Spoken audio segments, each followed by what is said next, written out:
sat on the porch sipping coffee in silence. We need to be prepared, he said finally. In case I nodded. Yeah, but what are we dealing with? Where did it come from? Marcus shook his head. I don't know, but Resident Evil. we fortified our homes, stocked up on supplies, and kept our weapons close. We didn't see any worldly creatures, but the fear lingered. The forest, once a place of peace and solitude, was now filled with unseen threats.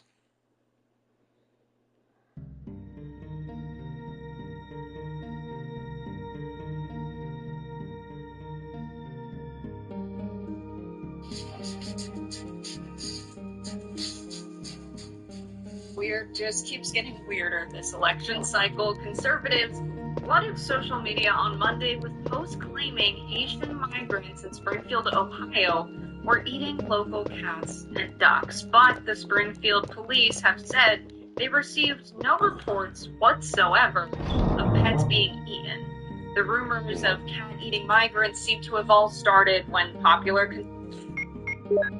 Remember when they were denying that the gang was taking over that apartment complex in Colorado, and that turned out to be real too? They deny anything that you can't prove just to make you feel crazy. It's a thing called gaslighting. We all see the shit happening around us, but because you don't actually have a live video with the fucking mayor's stamp on it saying that it's happening, they're just going to tell you it's not happening.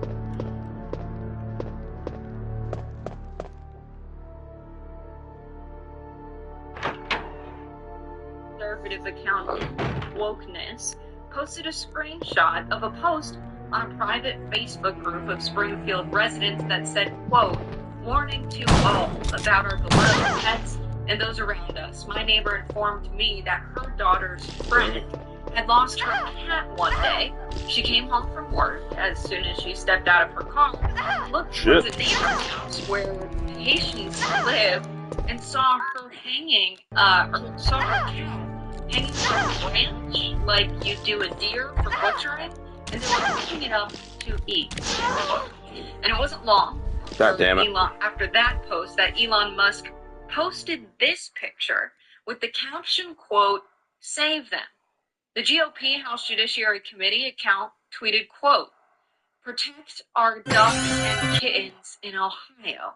And Representative Jim Jordan tweeted, quote, "When President Trump was in office, 1, the border was secure, 2, illegal aliens weren't eating your pets." And then Trump's VP pick, JD Vance, weighed in, tweeting, "Months ago, I raised the issue of Haitian illegal immigrants draining social services and generally causing chaos all over Springfield, Ohio. Reports now show that people have had their pets abducted and eaten by people who shouldn't be in this country. Where's our borders on?" And Vance posted this clip from July along with it. Let's watch. Springfield has seen a surge in population through immigration that has significantly impacted our ability as a community to produce enough housing opportunities for all. Springfield's Haitian population has increased 15 to 20,000 over the last 4 years in a community of under 60,000 previous residents, putting a significant strain on our resources and ability to provide ample housing for all of our residents. Now, Robbie, obviously these reports are unfounded. There's, no proof to this evidence that someone's daughter's friend had their cat eaten by their neighbors who happen to be Haitian. But it's echoing through social media nevertheless. I saw you post that it's like the couch thing, that it's just making the rounds because people find it funny. Yes, and I think it's okay to find things funny. So I did a lot of research. Oh, is it? Thank you. Thank you so much. Literally on X was nothing but AI-generated pictures of Donald Trump protecting little kittens and little ducklings. And there was so much of it, I decided to see where these stories come from. So there's 2 separate stories that have been conflated and brought together.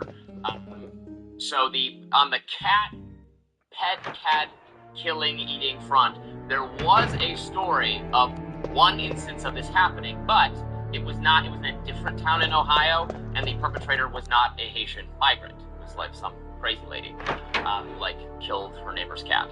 So that story got mixed in with what is a true story of residents in that town in Ohio that has seen a massive influx of Haitian migrants complaining that wildlife, birds in the public park, ducks there, were being hunted and killed by the Haitians. I don't know whether that's true or not. It is true that people who live in the community complained and made that claim.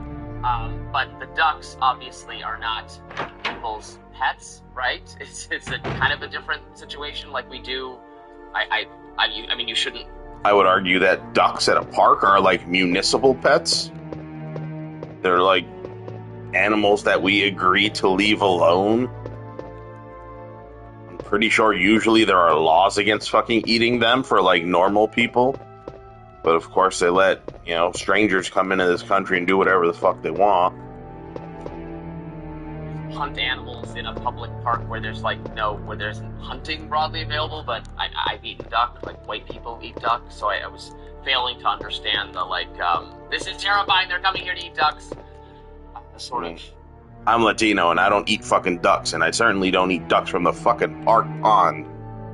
Narrative going on. So there's my corrective for what the kitten duck story is. Yeah, eating people's pets is a stretch. Eating ducks, I believe. People eat ducks all the time. That wouldn't be new or weird. It's like those posts where... You're from real America. In Haiti, eating a fucking cat is not weird. There's a video floating around the internet where you can see them hunting cats in Haiti, right? And don't get me wrong, like, if you're impoverished and you gotta eat, by all means, eat a fucking cat. But you come to America, you get food stamps, you take your ass to the grocery store, and you get some food. It's not like they're out here starving. They have no reason to be eating people's cats, or cats in general, or fucking ducks from the park. You want a duck, you go to a farm and you buy a duck for meat, or you go to the supermarket and buy a duck. You don't go to the park and kill a duck.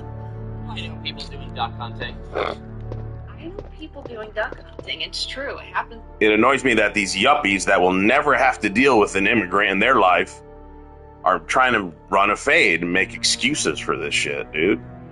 Duck Dynasty is a show I watched growing up about a family that literally created a dynasty. They became...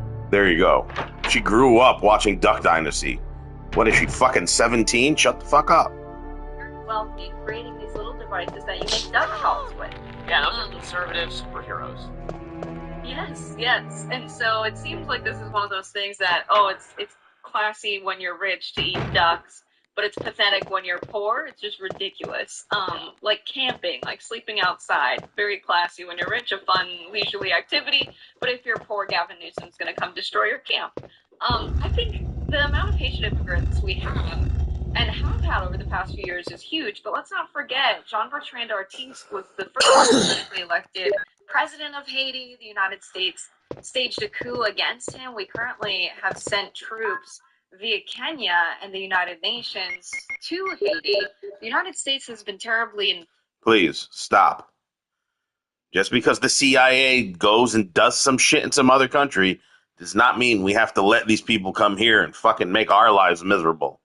That's not how it works. Involved with a lot of political activity that's destabilized the country and left a lot of people with nowhere to go. And so I think about the influx of Haitian migrants paired with Joe Biden's response to this crisis, which has been record levels of deportation, more than the past 4 presidents combined. Shut the fuck up. Look at what's going on. Yes, there's an influx of Haitian All migrants. right, enough with the blatant lying. Theories about them.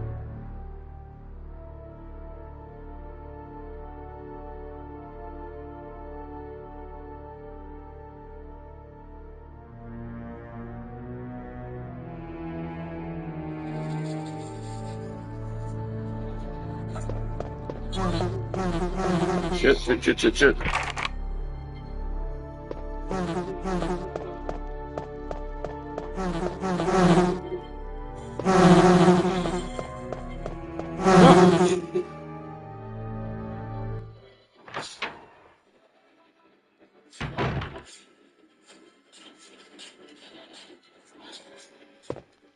Has to be something I missed.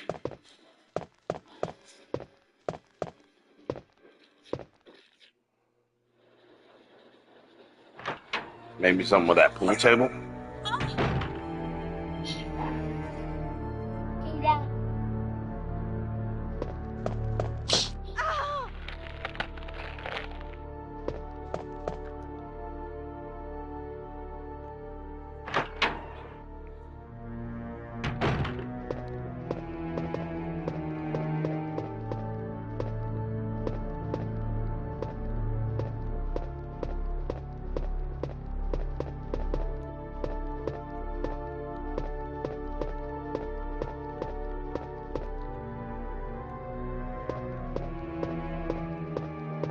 Six, 3.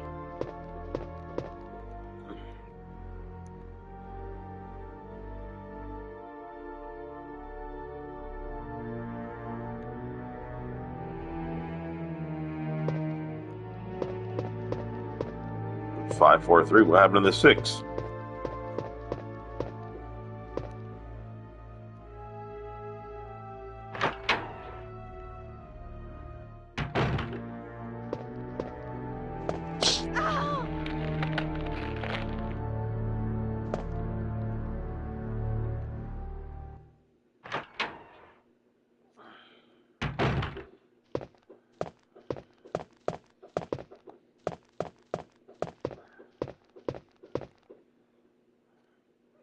Maybe that panel.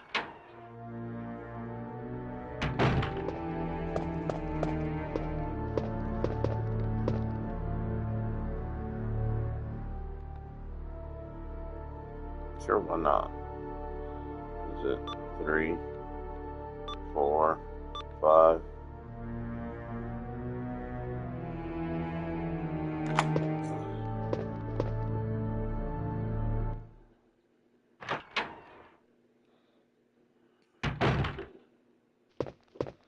Well, I gotta free up some inventory space for this, don't I? I remember this shit.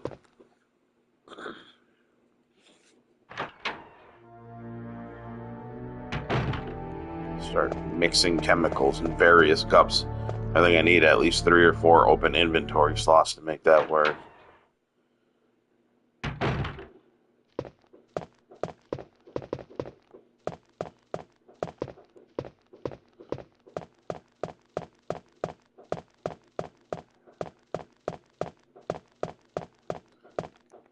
So on the remake, the GameCube remake, it originally came out on the GameCube, the remake, but I don't know what the hell possessed Capcom in the early and mid 2000s to go exclusive with a failing fucking console, but they did it.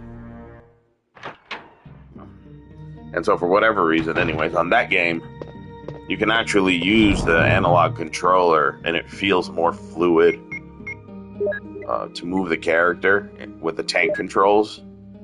In this game, it's really like herky-jerky. And that's why you see me running into the wall so often.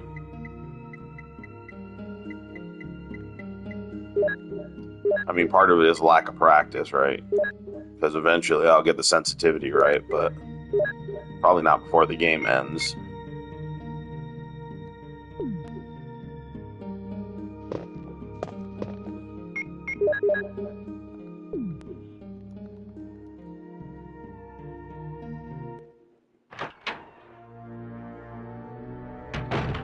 Occasionally I'll just forget and go back to using the D-pad control.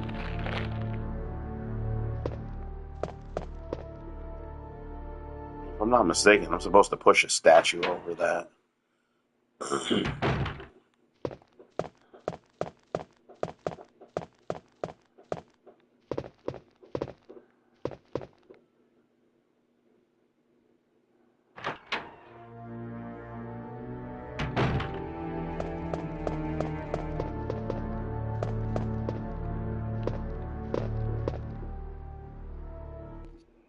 You ain't belong here. Get gone.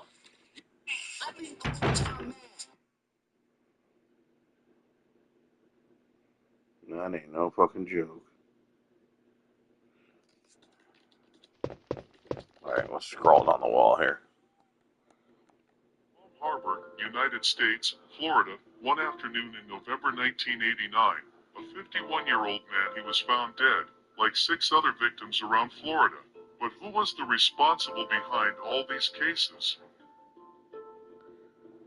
Aileen Carol Warnos was born on February 29, 1956 in Rochester, Michigan, daughter of Diane. Let's focus on Warnos making Leo 3 and 7. Aileen's mother, she married Pittman at the age of 15, who was and was imprisoned in prison from Kansas, committing suicide in 1969. Therefore, Aileen was never able to meet her father. After this event, Aileen's mother, Diane, would abandon her and her siblings with his grandparents, Lori and Britta Warnos, in 1960, being adopted and raised in Troy, Michigan. Despite this, Aileen could not avoid having a turbulent childhood, as Warnos stated that suffered from physical and sexual abuse at the hands of her grandfather, while her grandmother had serious problems with alcohol. Warnos also claimed that he had multiple relationships at a very young age, including his brother. Finally getting pregnant at 15 years old, the town, upon finding out about his multiple partners and incest with his brother, was banished from her home with her son given up for adoption in a maternity home in Detroit on the March 23rd, 1970. Well, that is awful. But I don't want to hear that about Aileen Warnos from AI. I'm really sick of YouTube creators just putting a Wikipedia page through a fucking AI voice generator and then posting this shit with some pictures online and pretending they made a YouTube video. That is really fucking annoying. There was a particularly important comment that Harris made that our fact checkers found misleading. One of the theories that I'm most enjoying in the wake of the debate is that Kamala Harris was potentially wearing earrings adjusted and adapted to allow her to receive information from her handlers, from those that truly wield power, those that can have dear old Joe Biden trying on MAGA hats or resting on a beach red, or purple, green. around on a bicycle. That's like good a to know. scarecrow escaping from his field and not even notice the transition. Clearly, though, if they did have access to some microphone and some olfactory instrument, they could have told her that there are indeed service personnel from your country, the United States, in combat zones right now. They could perhaps have informed Kamala that there is no real chance that Vladimir Putin is going to invade Poland. That was Hitler that did that, and that's a very, very distinct and deliberate attempt to draw comparisons between Vladimir Putin, who I don't see as particularly expansionist, don't know about you, let me know in the comments and chat, but just has some sort of affinity with the ethnic Russians living in the Donbass region. It's a complicated war, and it certainly wasn't helped by CIA involvement. It certainly wasn't helped by the funding of the Azov battalion, actual Nazis. It certainly isn't helped by mainstream media continually out to bat, clamouring for yet more war.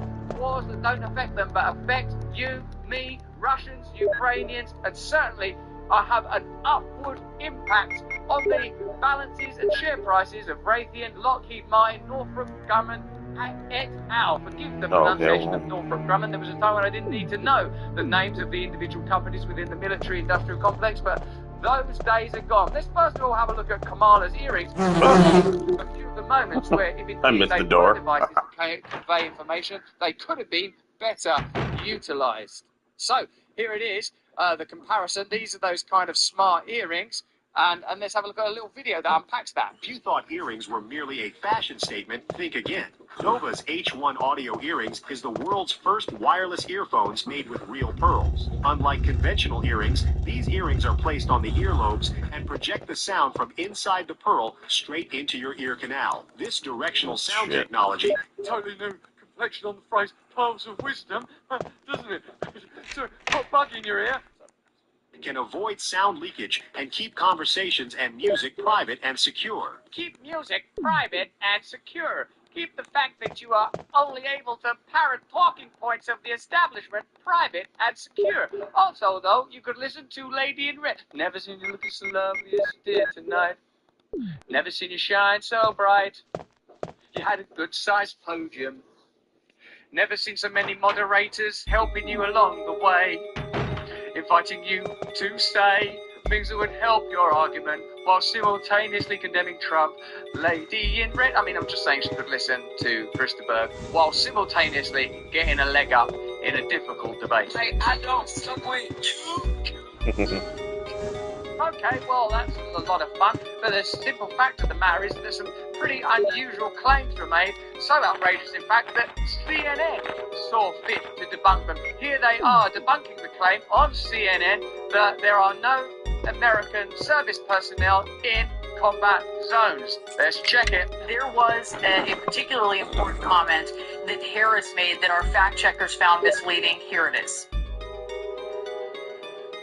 And as of today, there is not one member of the United States military who is in active duty in a combat zone in any war zone around the world, the first time this century. You, I should note, are the first former Green Beret in Congress. What did you think of that moment?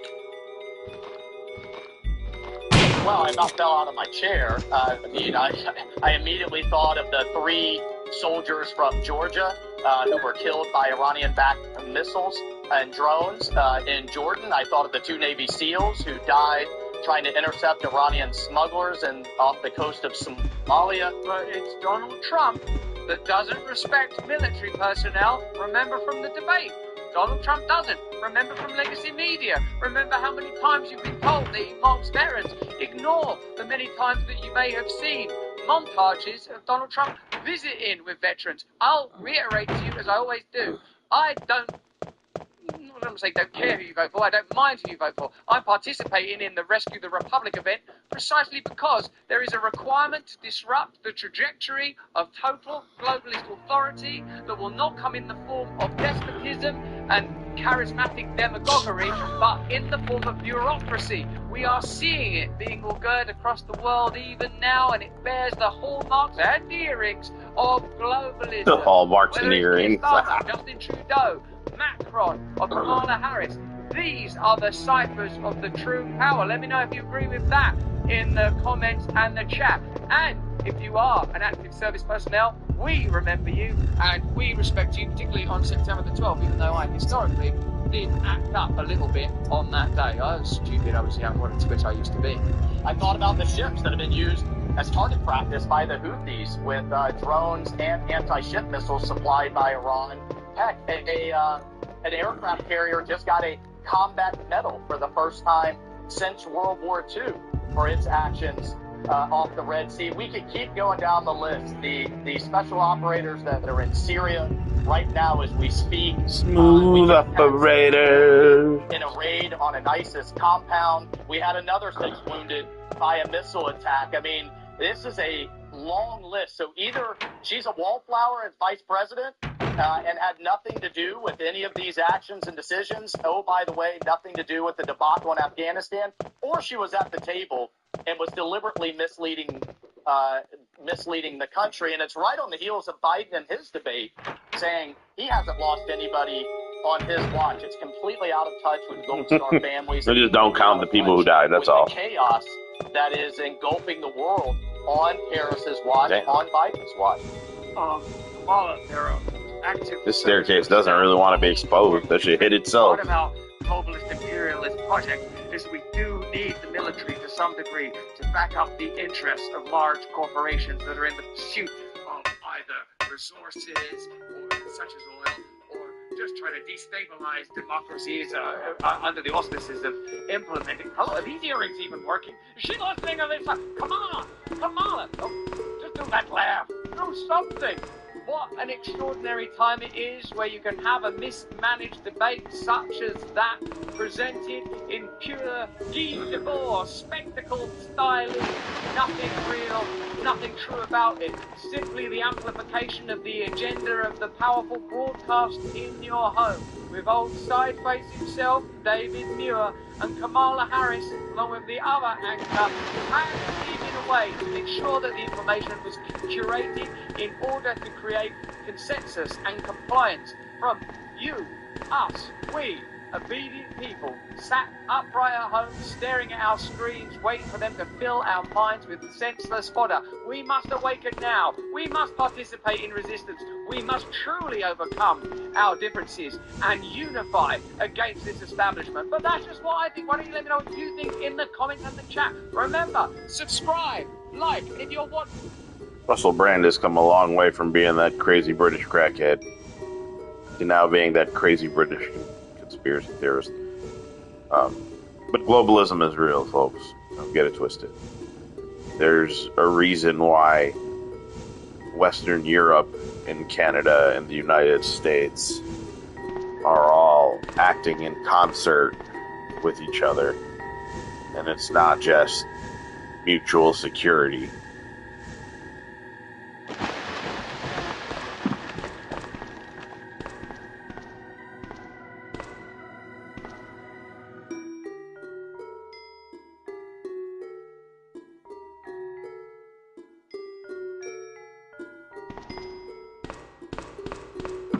I'm missing something. There's something that's not right here.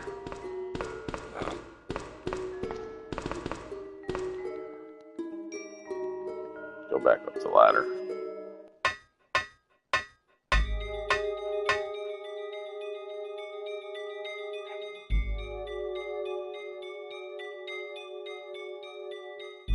So David Hogg has this tweet, which goes in line with what we saw from the crosstabs of the New York Times poll. And he's getting ragged on by a lot of people on the right. But he's right. He says, I hope I'm wrong, but if we lose in November, I think the main reason why will be the number of young men of all races that are no longer Democrats. There's been a taboo about talking about this because we understandably are hesitant to make men a main point of conversation. Given we have been for thousands of years. Understandably. We have a real problem to deal with.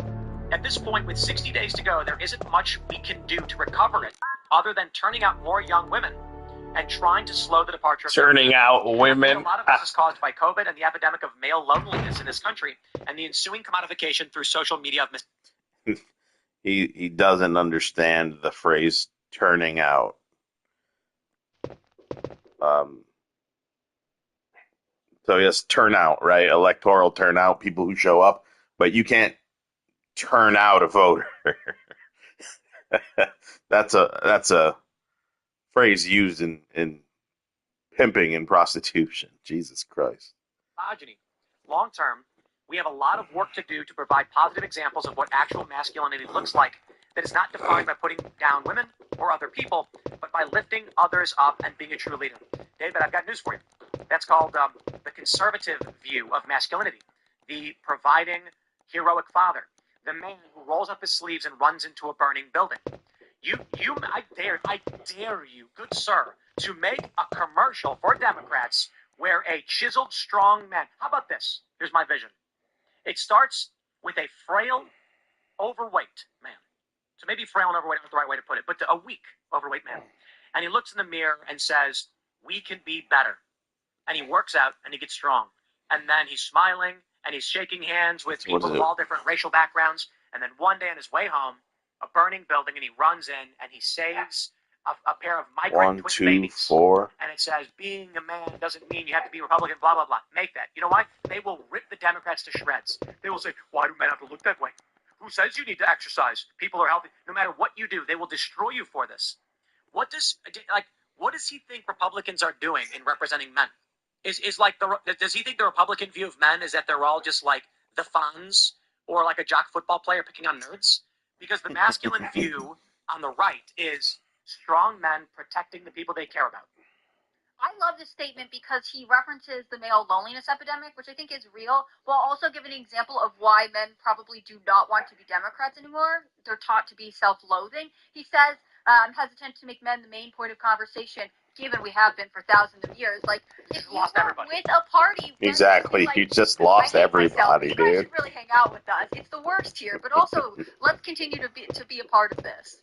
A burgeoning faction that we're seeing in the Republican Party now is this, I forgot who coined the phrase, but this sort of barstool conservative, who I think David Hogg is kind of hinting towards. You see Donald Trump going on these podcasts with these young influencers, Aiden Ross types, and so on. I think that's the type of audience he's talking about. People who he'd call misogynistic, but are Barstool just, conservatives. regular young men, in my estimation. So that gives me a headache. That whole Exactly. text. That's like, to me, that's like reading libGBT, right? But you know what libGBT. stands out to me about that is no mention of your vice presidential candidate, who is a man, who is supposed to be a coach, who served in the military, you know? Alright, well, I'm gonna Seems go. like an easy thing. I think I'm gonna get eaten by a shark, but I'm gonna go. For better or for worse, this is why young guys watch Andrew Tate. And the media loses their mind, and Democrats are losing their mind, and the World Economic Forum types are losing their mind. Why is Andrew Tate getting so popular? We gotta lock him up, we gotta put him away.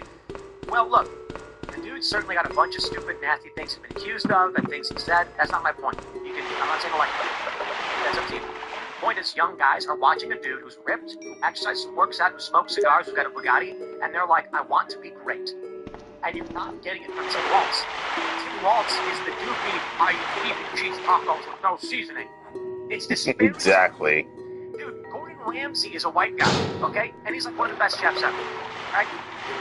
Why do they think it's going to be endearing to young men when the guy they look up to goes, I just put beef and cheese on a tortilla, and it just pretends like he's inept and unaccomplished. I think the things too that young men are drawn to are the same things that people in the Democrat Party call toxic masculinity. For example, Andrew Tate does hit on a lot of things that our men are drawn to. That doesn't mean I agree with everything he says, but he does hit on things that young men are drawn to. Fighting, he was a fighter. With beautiful women, he has a lot of beautiful women around.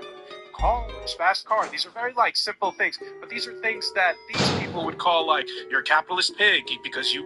Getting the fuck out of the United States and going to some Eastern European country where the women are feminine and cooking dinner is not evil.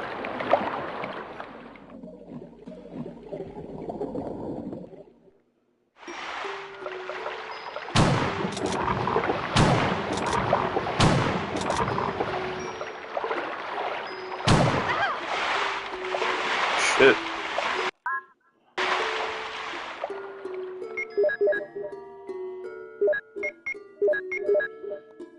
Alright, let's focus on getting the fuck out of here. That one's locked, no keyhole. That one's locked. Control room. Well, that leaves me running from my life from a giant fish.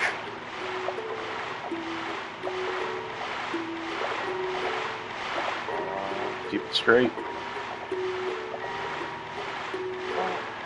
He's gaining on me. But, you want a Bugatti. You're a misogynist because you like hot women. And so these are things that liberals and Democrats would judge men for, but are things that young men are drawn to. And Trump's unabashedly embracing these things. His wife is a former model. He likes going to the UFC. He plays golf on YouTube. These YouTubers. So. I understand your point about wanting greatness. I also think they just want discipline in a lot of senses. Yeah. And this was one of the things that came up when I was, writing about radical Islam in England. Why were so many young people converting to Islam? White young people, especially converting to Islam. And that's because, Christian strong church masculinity. This idea of, here is what it is to be a Christian. Here is what it means to be a Christian. These are the value tags we believe. Exactly. It became just like rainbow flags hanging from every church in England. And it is what you make of it. It's whatever you want your truth to be, man. And so young men started gravitating towards Islam. And now you have this really weird situation where you have somebody who was raised in Islam, me, in the West, a brown guy, telling them, no, dude, that isn't actually the way to go. Happening in numbers? I don't know what the hell's going on here. I gotta figure something out. Yes. The trajectory continued. It was a huge deal. YouTube actually invited me to a special event.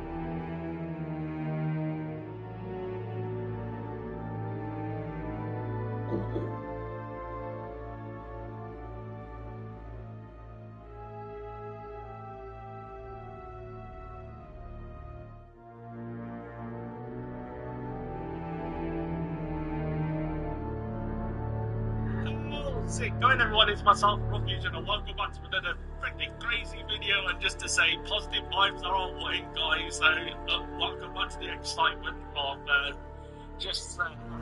I'm Jill Valentine, I should say, but you all probably noticed my hair's getting long. I'm doing it on my phone, and I'll wiggle it a little bit, Great, I should say. Anyway, let's just get on to this, guys. And thank you all so much for joining this crazy channel. What is a big danger thing there for? But let's just see those still. What fucking room is he in? Yeah. Room 003 each. Okay. Oh, he's drained the water. What the hell? How the hell did he make all that work? I've forgotten about this part of the game.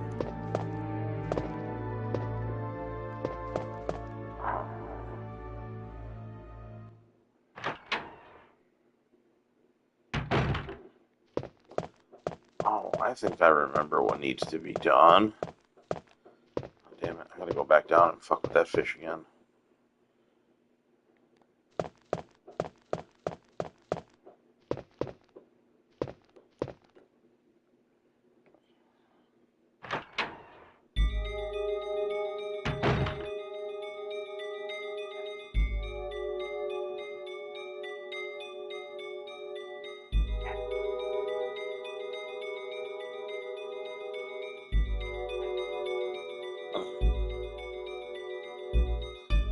Oh, shit.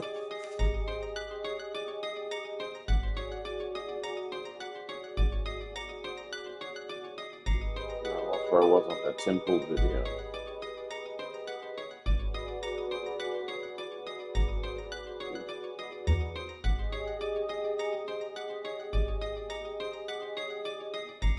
I wonder if anybody honestly believes that Joe Biden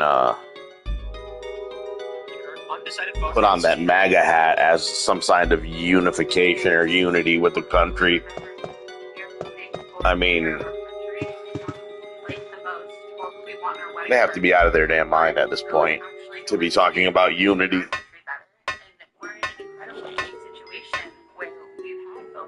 You can't have unity with the left when they're trying to flood our country with foreigners who are not being encouraged to even assimilate.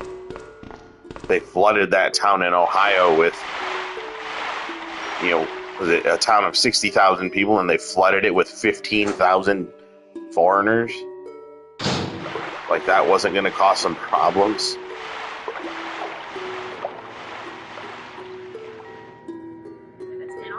Before, and we've gotten to see what they do. And when facts come to facts, my life was better when Trump was in office. The economy was higher, inflation was lower, things were better overall. And now with Obama's administration, things haven't been so fantastic. And she's saying she can fix the problems that the administration has caused, but I just don't know if I can fully believe that. Were you leaning towards the former president coming in tonight? Probably. And did you vote for him in 2016 or 2020? I did. It's important. Now, I want to make sure we show this as well. A tweet from Frank Luntz where he says the same panel said by an 8-4 margin that Kamala Harris won tonight's debate. Now, I've got questions about this. I got no problem with criticizing Donald Trump's performance. He got flustered, he got angry. And it's funny because I put that on Twitter and I get people saying, stop riding the fence, Tim. It's either Trump is good or Trump is bad. Shut up. Donald Trump did some things that were good. I think he won with emotion. I don't think that he won the politics of it. So here's my question with this panel and the sentiment. Obviously, conservatives are going to share the CNN independent vote saying, you know what, I don't know, Kamala hasn't proven that she could do this. What does it mean to win a debate? When I watch this, and I, as someone who's leaning towards Trump, say I think Kamala did well in terms of what decorum should be. I understand what the pundits are saying. They think she won. That's their attitude towards it. Does that mean my vote has changed? When these people say Kamala won the debate, does it mean that they will now vote for her? Or is it fair to say, I think Kamala won the debate because Trump got too angry and didn't give good answers? That being said, Kamala also didn't explain any of her position, so I don't know who I'm supposed to vote for. When New York Times runs an article saying our candidates are undecided, they couldn't figure it out. When Reuters runs a panel and says, actually, 6 out of 10 said Donald Trump. it does not seem fair to say that the end result, the material victory is in winning what a debate should be, but in whether or not you've convinced them to vote for you. And saying Kamala won is not the same thing as saying I will not vote for her. Yeah. No, go ahead. I was going to say that woman's voice is very shaky, and it's probably because she's on TV. But she's also probably very nervous to state that position because that's not the cool position, right? The cool position is, I like Kamala, right? So she's probably petrified to say, I can't believe I'm going to say this. I'm probably going to get beat up for it. But life was better under President Trump. So kudos to her for being brave enough to do it. And I think the average American, I think a lot of Americans, or maybe the majority of Americans, are going to express that same sentiment. Yeah, I probably would rather have Kamala at my bridal party, but life was better under Trump, and I just have to go that way. I would rather have Trump in my bridal party. That's what she's saying. That's what she's saying. Oh. That was the line was, who would you rather? Seems like the same kind of girl that would push you into the locker, you know? Well, Kamala does drink, though, and she doesn't. So, I mean, if you want to have a party, I would She rather... might be that girl. She's down for a party. He doesn't need a drink to have a party. It's a good time anyway. You know what I mean? Like, I get this. It's such a square position I now. like this sentiment of like we are not actually voting for someone that we are going to hang out with. We're voting for someone who's representing the country. I think the myth of he seems like a person I could have a beer with is actually a disservice to voters. There are lots of people who do jobs that I don't want to hang out with, but they're very good at what they do. I'd be happy. Like, you know, think of like a very intense defense attorney. They might be really aggressive. You may not want to invite them over for game night, but if you're in court, you want the person who's going to do the best job. And I think that this fear that the Did I not come in has here to be someone before? everyone's really. I mean, Kamala Harris says this all the time. I'm from the middle class. I'm from the middle class because she's trying so desperately to connect with voters. Yeah, but you saw where she grew up in Montreal, like in Westmount. It's this beautiful. Well, and also pretty wealthy you're relatable by your personality, And all of a sudden right? there's a Donald book. Trump does resonate with people, even though he, grew up fairly wealthy. He obviously built this career. People still feel like he is someone that they relate to, connect with. I mean, look at all of the times that his poll numbers have surged after he has been elected. People feel an emotional connection to him that the Harris-Walz campaign cannot create, and they're never going to be able to. Yeah, Trump is a known quantity, right? There's no one who doesn't know who he is, doesn't have strong opinions on him. He's not going to move the needle on his own likability, favorability, electability. That's set in stone. I agree with what Tim was saying. The onus is on the vice president to drive up her electability. How much did she do that? She probably did it a little bit, but did she do it enough to overcome for the fact that eggs are $4 a dozen, and that meat is $8.95 a pound, and that my car insurance has gone up 25%. So that the onus is on her. I do think if the simplicity. Yeah, this is what I was missing. There's the control room key that I need for the basement. And that was the advantage she had when it was Biden, because Biden was a known quantity, right? And rejected him categorically. So one of the things I think President Trump missed was I think he should have hit that a little more. Right, the woman who calls me a threat to democracy, who viciously calls me a threat to democracy, is standing here and not one person voted for her. How'd you get here, Kamala? Unelected. Is it a threat to democracy that the Democrat Party threw away the votes of millions of people who voted for Joe Biden? Right, I'm the threat to democracy. I just think he should have almost made it like comical. I just think it's fascinating that I'm standing next to you. Right. Just no one voted for you, and yet here you are. Well, the other thing, too, is the moderators really did not do them any favor, do Trump any favors. They fact-checked Trump falsely on an abortion thing. There are 8 states that have absolutely no limits on abortion. They didn't fact-check any of Kamala's lies. They didn't fact-check any of her lies, and she had so many lies. The Project 2025 lie, the bloodbath lie, the Charlottesville lie. She lied about January 6th. She lied about his affiliation with Project 2025. She lied about immigration. She lied about, Trump's plans for the economy. At every step of the way, she lied. They didn't fact check her on that. They didn't say anything about that. And when they did fact check Trump, they were wrong. The bill that Chuck Schumer keeps trying to bring up to make, abortion federally legislated has no limits on abortion. It's in there under at any point in the pregnancy for the life of the mother, including mental health, which could be anything. You know what I'd have done? When Kamala said, she said officers died on January 6th. Any one of these lies was a perfect opportunity for Donald Trump, when they say Mr. Trump response, I just look at David and I'd say, do you want to fact check that? And then I'd wait. And he'd be like, what? And I'd be like, you said you were fact checking in real time, so I don't want to interrupt you as you fact check her because She's lying. yeah. So would you She would you just mind? lied repeatedly. Would you mind? And also, you know, and you could do that every time. She says the bloodbath thing. Trump could have just went, you guys are going to fact check that? You're not fact checking that. Is there a reason why you're not fact checking that? Okay, do you want me to say? Okay, the bloodbath thing was economics. I was talking about the auto industry. Next question. Trump, if David, how do you pronounce the guy's name? Muir. Like the mirror. Okay. Nobody knows. Very no, I I'm got that confident right. in what I'm saying. If he wanted to be in the debate, then Trump should have welcomed him back in the debate every step of the way. I think he should have. I think the greatest bias that David Muir showed last night was that if the roles had been reversed of the assassination attempt, and God hope it never happens to anybody, if it had been the vice president or Joe Biden who almost got killed at an event, the opening line to Mr. Trump would have been, President Trump, 6 weeks ago, your opponent was almost killed. The political violence in this country nearly cost her life. Is there something you would like to say to her right now that she survived this assassination attempt? And do you agree that we have reached a level of political violence that is unattainable? And do you hold some responsibility? That would have been the opening damn question. 100%. To Trump. And they would have blamed. acknowledge They would have blamed. He had to bring it up himself. He was the one who had to bring up his own assassination attempt, which is crazy because the Joe Biden administration, the Biden-Harris administration, I know she wants to have her name attached, or at least she used to. They talked about gun violence all the time, and then suddenly they're sort of like, well, we're not going to talk anymore. Suddenly, Kamala Harris is a gun owner. Did you hear that one? Yeah. What guns do you? Big twist. What guns do you own? Right. I didn't know you were a gun. Really non-specific answer. That would have been my Trumpism also. The vice president, you're a gun owner. Wow, what guns do you own? When did you buy them? Which one's your favorite?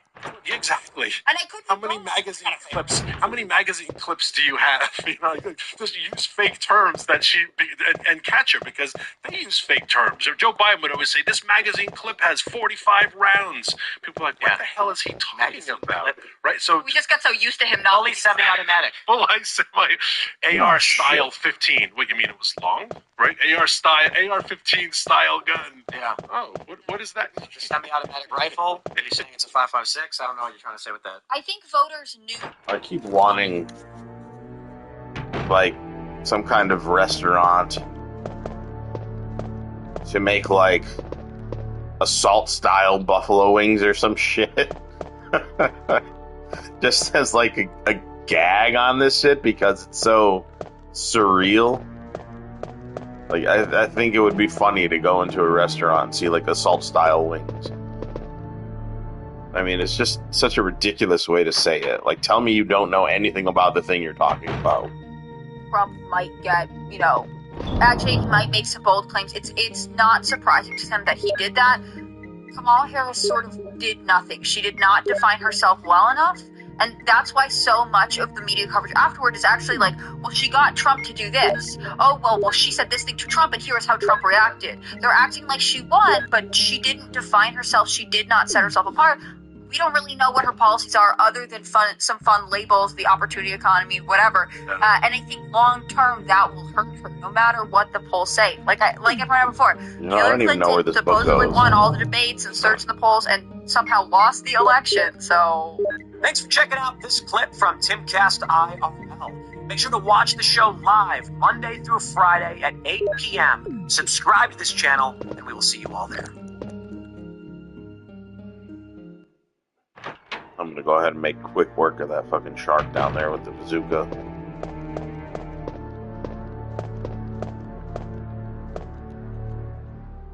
The bazooka is a weapon that's replaced by the grenade launcher in later games.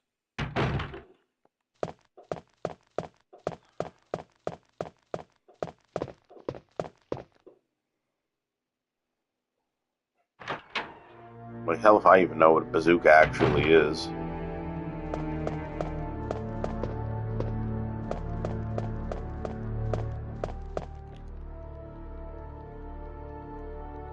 Yeah, we'll take the dormitory key.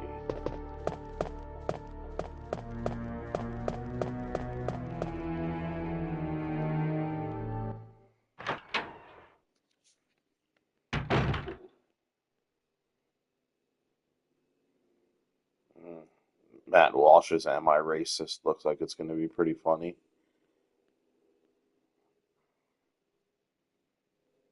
I thought about going to the movie theater. Oh. And WWE superstar Lyra Valkyria is getting married. Good for her.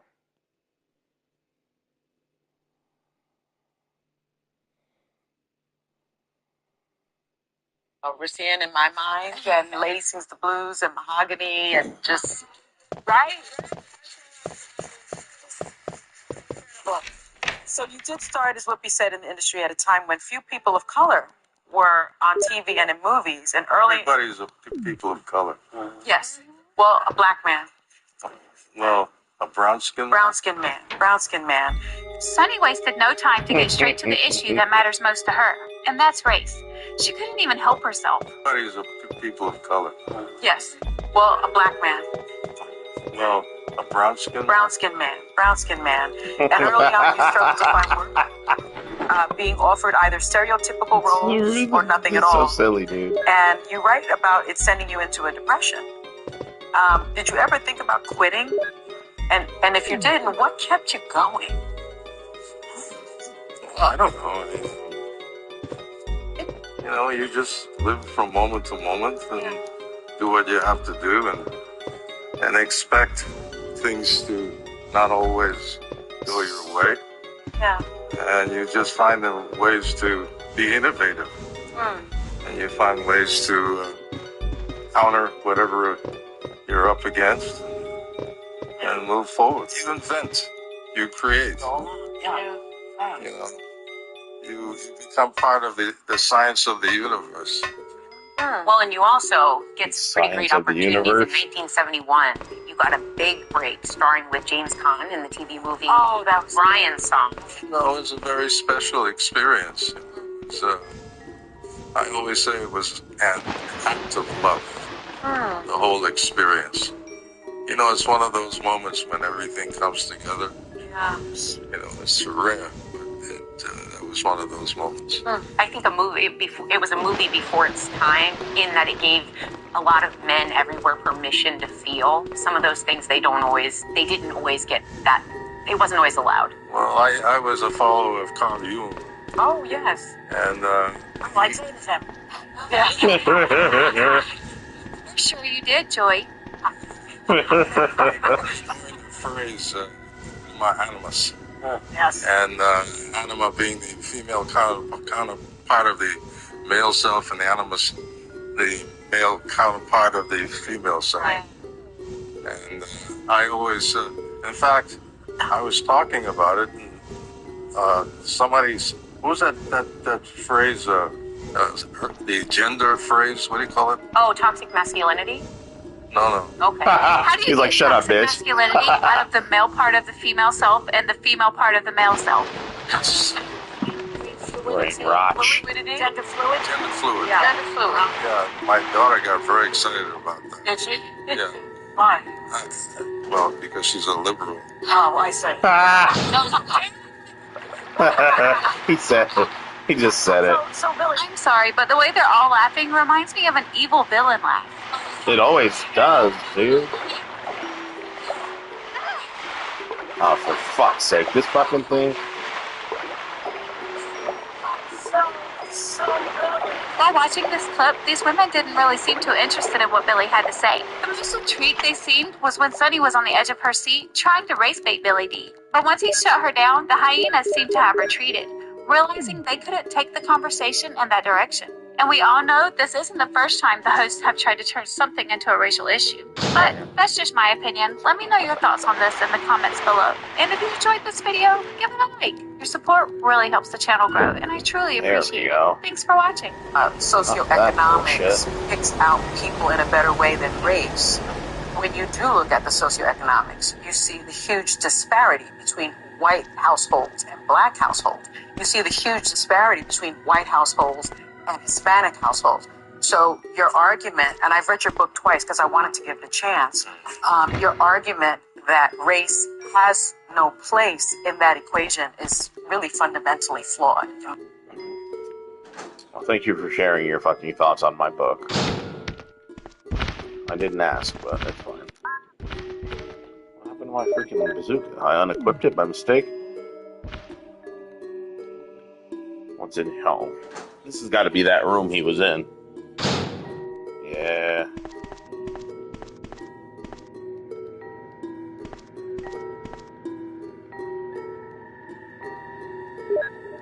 We'll take these magazines, that's for sure.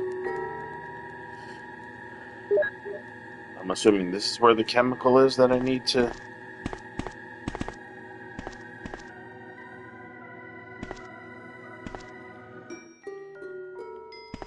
Oh. There's something twinkling over here. It's a room key for that other bedroom upstairs. Maybe that's where I go. Look, shotgun shells that were high enough up to not be wet and ruined.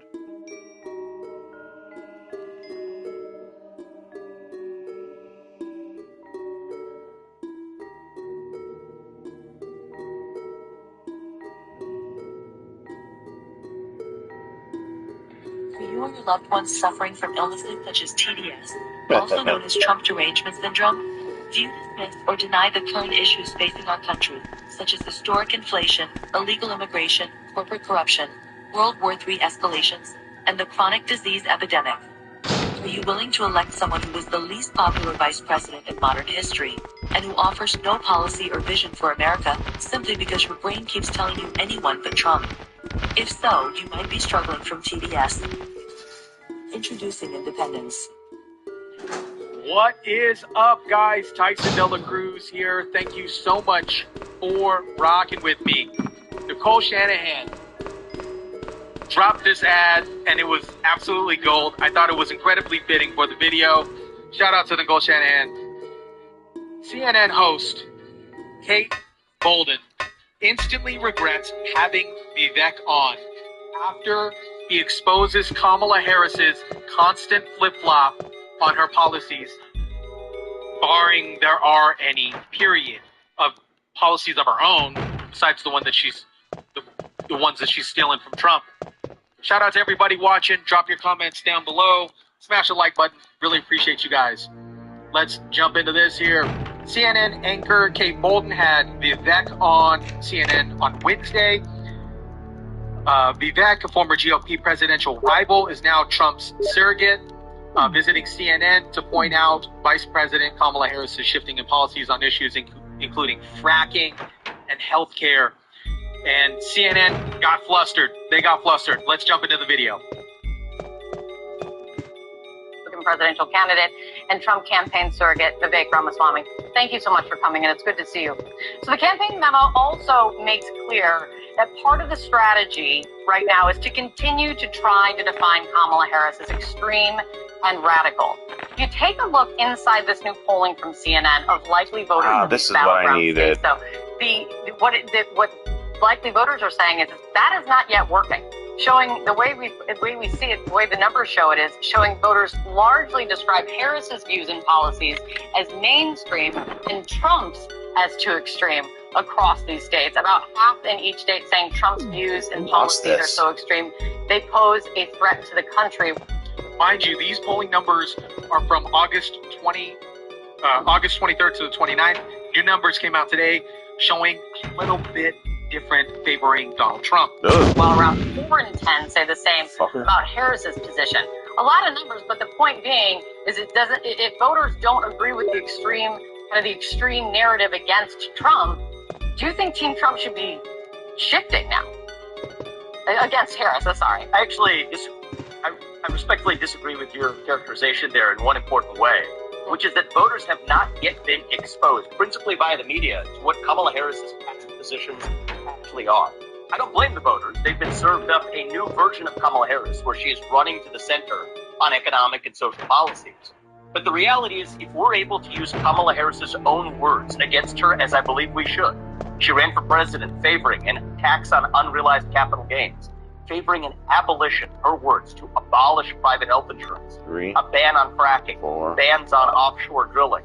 These are the kinds of policies that absolutely are not mainstream for most Americans.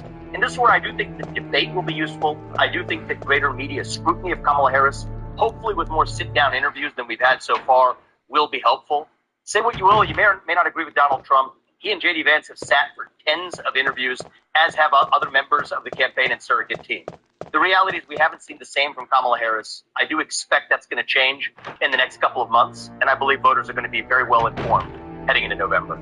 Vivek, but on banning private health insurance, she has said she does not believe that, and she does not believe that now. On banning fracking, she has made clear, and she did in the interview with Dana Bash, that she does not support that anymore. I'm sorry, I don't think that you go from having such an extreme viewpoint to just completely doing a reversal, a complete 180 on that viewpoint in just a matter of months or even years, really.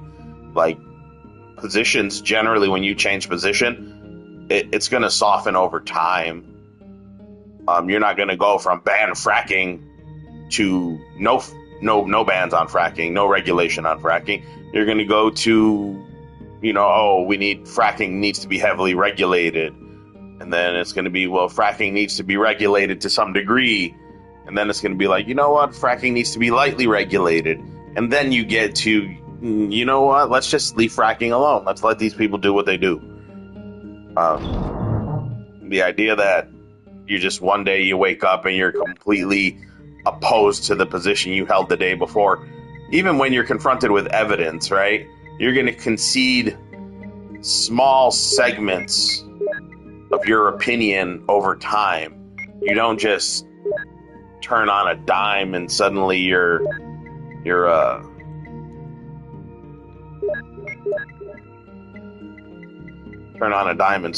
of the opposite opinion. That's generally not how that works. Where's my red book? There's a book in here somewhere. There it goes, blank book. That's what they call it.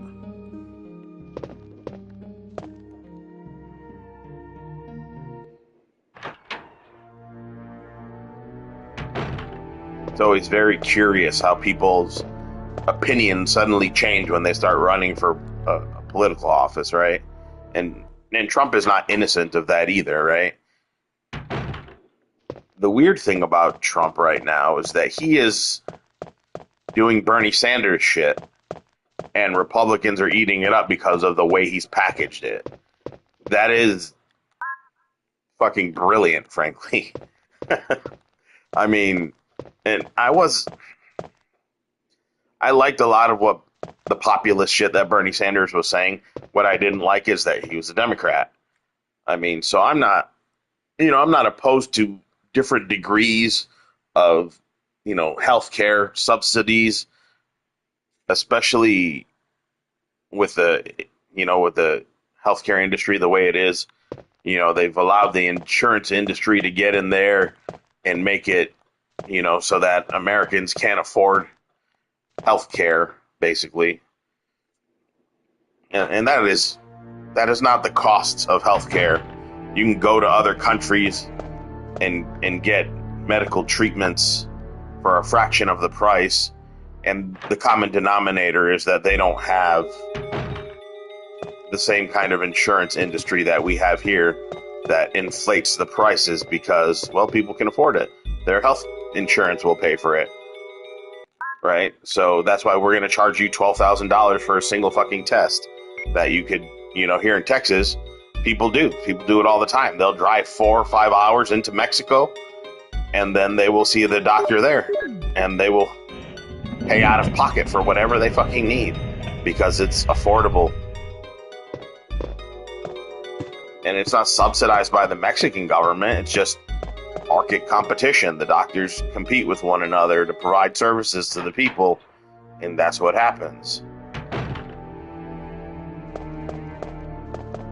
Like, I think insurance at one point was probably a great idea for, maybe for severe illness or sudden accident, right? Like you're in a bad car accident, you break 15 bones and you have to convalesce for 6 to 9 months. For that, you need insurance, right? shit like cancer, some, long-term health thing where you're fighting for your life and you need 1 million treatments and drugs, that kind of thing. I can get why you need insurance for stuff like that, but I don't think that it benefits us to have insurance just to go get blood work done, to need insurance to go get a fucking cavity filled, to need insurance to just go have a regular annual checkup. That's crazy.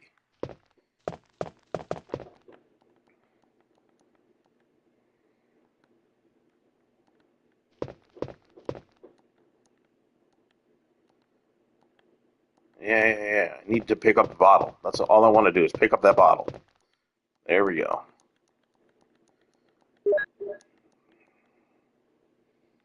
And then another one over here by the sink. So that's what was happening earlier. I was getting ahead of myself. I was trying to make V-Jolt before I got the V-Jolt report, because I remembered that part of the game, right? But obviously without the report, your character doesn't know what the hell they're doing, and she's not just going to start throwing chemicals together. All right. Did I fill with water? I did, right? I just filled with water.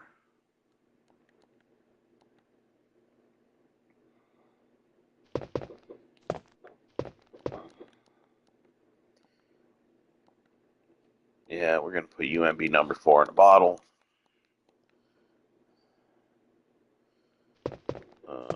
UMB number 2 should be around here somewhere. There you go. We're going to put number 2 in a bottle.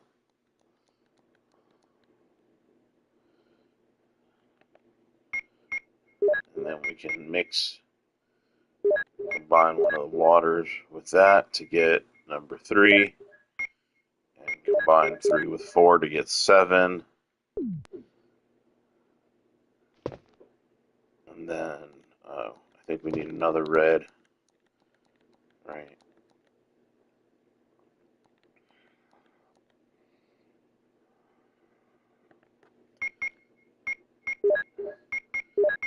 Combine those two. And that will give us 10, but I don't think 10 is a thing. I think we need another 4. I don't remember.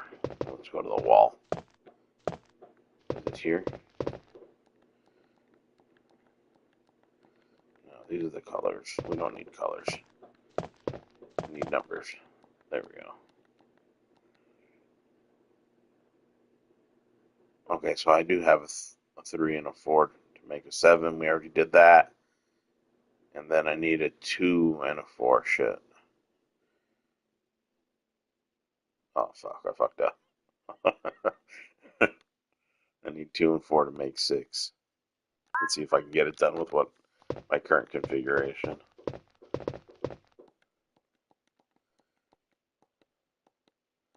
Yes. Okay, yeah, I still have an empty bottle. I think I can make it work.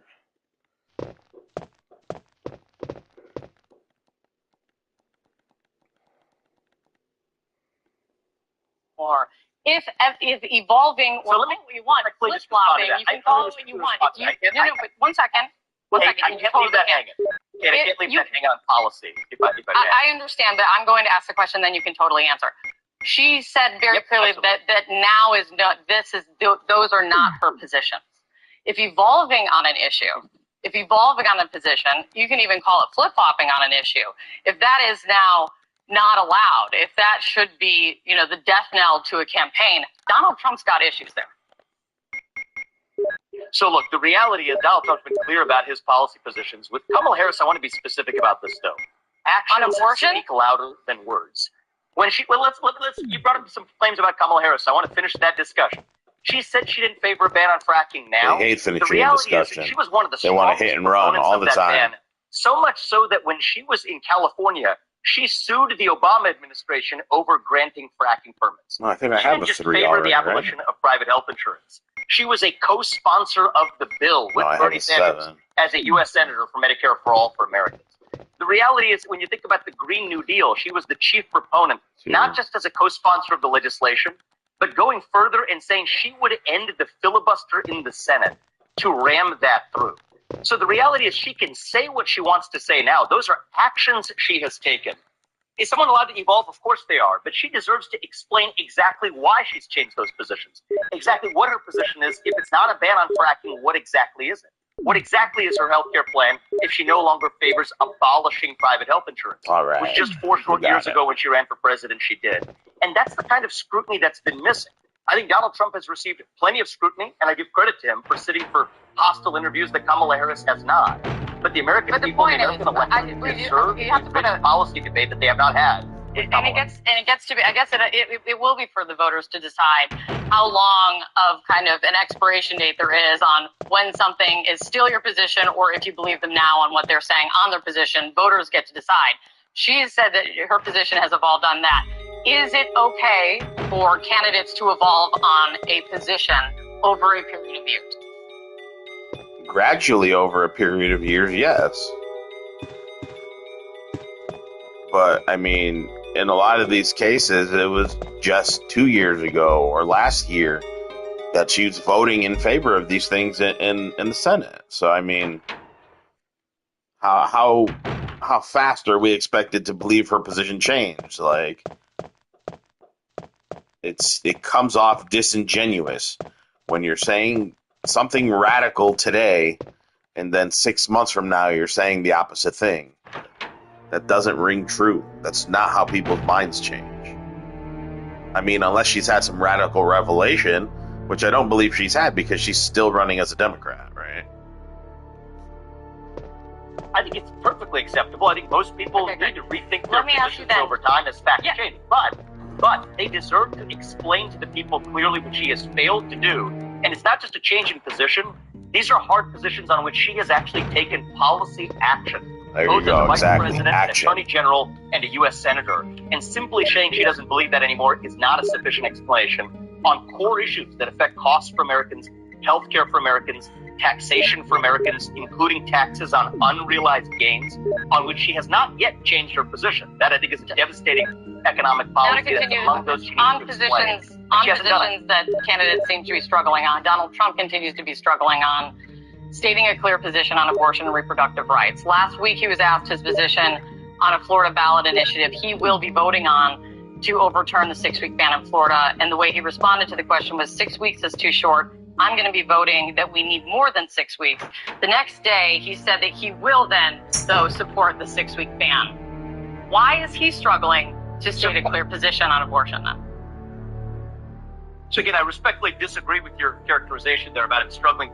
I think it's very weird that they're having a conversation about Kamala Harris, and then every 2 minutes they try to change the subject to Trump. It's like, yeah, nobody's saying Trump is perfect. We all know he has flaws. He wears them all on his fucking sleeve every time he gives a speech. Nobody's trying to deny that Trump has flaws.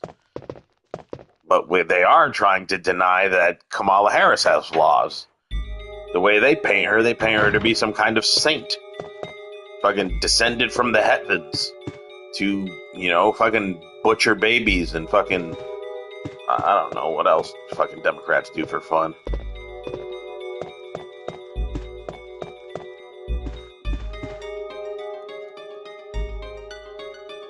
Position. The truth of the matter is, Donald Trump has been crystal clear that, first of all, this is an issue for the states. And that is an issue that he's going to be voting on in the state of Florida, right? Well, first of all, in his capacity for running for U.S. president, what he's running for Kamala Harris against, he has been clear that he is against a federal ban on abortion. Now, on the Florida bill, which I want to address as well, there is a difference between being opposed to a 6-week ban, which he's been consistent on, both during the campaign when I ran against him, as well as throughout, that he's against a 6-week ban. That is different than what this ballot measure accomplishes. And I know you know that, Katie. This ballot measure, through its vague crafting, would allow abortions far after 6 weeks, arguably under the interpretation of some legal scholars, all the way up to the point of birth. He's against that. That's been a consistent position as well. So I do think this attempt by Democrats in its politics, so you'd expect it, to conflate an opposition to a 6-week ban with somehow being in favor of a ballot measure that actually would allow for far more than that, is, I think, sophistry. And the job of voters, I hope they do it, is to see through that, even if it's served up to them in the media, You can't conflate those two things, and I don't think that's an inconsistency with all due respect. Things you also can't conflate is on the issue of, and I've heard this time and again, of accusing, of saying that Democrats and been putting this on Kamala Harris's, saying that they're going to be able to, as you mentioned, up to the point of birth or execute a baby after birth. That you do agree that is illegal in all states. That is and should be illegal, except for when you look at the vaguely drafted statutes that are now expanding in these ballot measures. And I think that's the debate we ought to be having in this country, is an honest debate at the state level. And where I give Donald Trump a lot of credit, this was my position during the presidential campaign as well, is that this is an issue for the states in a post-Dobbs world. I think Roe was correctly overturned. I think most Republicans agree on that. This is now an issue for the states. And I know the Democrats want to make this a core issue, but the reality is it's not a presidential issue anymore. It belongs to the states. Kamala Harris has wrongly characterized and wrongfully stated, I think in this case I'd call it an outright lie, saying Donald Trump would sign a federal abortion ban when he's been clear that he's against a federal position on this issue. And I think voters deserve that kind of clarity. I personally love how the Trump team, just in general, Yeah, we're doing commentary on top of these commentary. leftist media outlets and speaking to these media outlets, knowing that they're going into the lion's den with anchors like Miss Kate here, that is going to continuously interrupt them or continuously try to get these ask a question, then interrupt the guest while they're speaking to kind of prove a foot stamp in regards of a point. And the Trump team is continuously doing that. They are continuously going and having all types of media coverage, whether that's favorable to Republicans or favorable to Democrats. And this just shows, this gives an opportunity for people who watch left media coverage like CNN, similar to CNN, an opportunity to see different perspectives. And I think that is the biggest faulty in regards of the Harris and Walz campaign, is that they're not being clear on why they switched. Let me know if you guys agree with this. And Vivek, right here, Vivek, you could see, I'm gonna pull back a little bit here. You can see there is clear frustration when Vivek was talking, that she was continuously trying to interrupt him, and it just wasn't working. And Vivek had an awesome showing in this interview with CNN, and made some valid points. I am personally a fan of Vivek with these constant showings. Also Tulsi Gabbard, both of them are showing up. RFK as well, showing up phenomenally on leftist biased media. Let me know what you guys think. Drop your comments down below. Let me know. Vivek probably will not come back. They will not allow him back to CNN after this interview, for sure. Let me know in the comments. Drop your comments down below. Smash the like button, share, subscribe, and as always, I'll get you guys on the next one.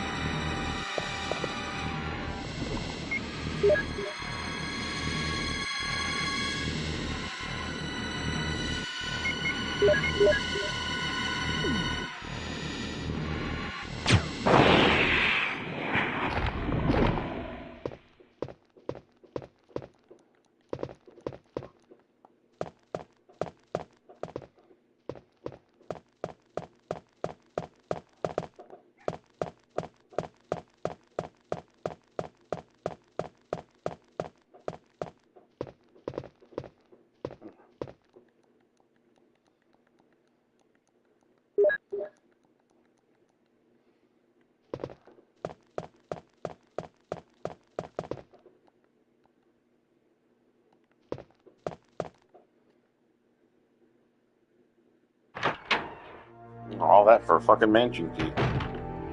Goodness gracious.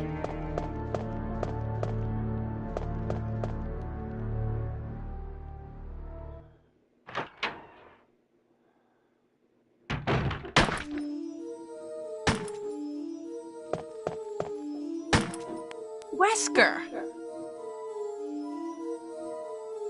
Jill, so you're safe. That's what I was going to say. Where on earth have you been? You disappeared from the hall all of a sudden. I'm sorry, but I have my reasons. Perhaps you guys have met them? It was all I could do to protect myself against those strange creatures. Is that right? Anyway, it's good to see you're safe. Jill, our first priority is to get out of here. Yes, you're right. Now, there are a lot of rooms in that mansion that we can't get into because they're locked up. I have been looking around for clues. Okay, I'll go to the other house and see if I can find any clues. Will you do that? I'm counting on you. I don't. Can you name a single accomplishment? I don't follow politics that much. Wester's a creep. Politics, we have to name our Shooting the bees. But you know every single failure of Donald Trump. 7 million new people under the age of 30 bought homes when Donald Trump was president. Woohoo! Yeah, isn't that great? That's great. I love homes. Yes, good. I love homes. Now it is harder than ever to buy a home. When Donald Trump was president, interest rates were 2%. Now they are upwards of 10%. Wasn't that also partially caused by COVID? I'm not a professional on this. No, it's fine. Yes, of course it was partially COVID, but the point, a lot of it was bounce back. Donald Trump oversaw the greatest economy in American history for people our age. So yes, but to ask the question of deregulation, he got rid of 5 regulations for every 1 new regulation that he put in. Okay. And a lot of it is just paperwork. It's stuff that would drive you insane. Let me actually, so here's a good example. I'm guessing you have student loans, right? FAFSA? No, you don't have student loans? Not yet. I'm a freshman, so. Well, how are you paying for college? I mean, I don't have, I have FAFSA money. Okay, that's a student loan, right? Well, it's a grant, so I don't have to pay. Okay, so I'm paying for your college. Yeah, well, and when I graduate, I'll get paid. That's fine. Yeah. So my parents are too. Yeah, that's fine. Okay. Well, I'm not insulting you. It's fine. So it's okay. I hope you learn. It's OPM. Okay, just make the dick. Yeah. No, it's fine. But no, so when you were filling out those forms, was there ever a time where you felt a little exhaustive and it was like a little duplicative? No, the forms this year were actually really good. They were. For me, it was pretty good. Does anyone Premium sympathize with the amount of forms. forms you guys have to fill out? I mean, if anybody here is your supporter, they're gonna agree with you. But yeah. Well, no, it's just a matter of like observing reality, right? Let me get to the point. It's important. They're like, no, the amount of forms is fine. No, we like filling out forms. Forms are our favorite thing. Fucking Democrats. God So damn when the it. financial crisis comes, they say it was deregulation. Sure. So we have thousands of pages. So if you guys want to go buy a home, you know this. You have to sign hundreds of pieces of paper, okay? All right, And yeah, your we're parents done can for the tell you day. Thank hundreds you of for pieces of joining paper. me. So small bank, let's say like the Bank of Madison, Yeah. they have like 15 employees. Sure. So when they have to fill out pieces of paper, that is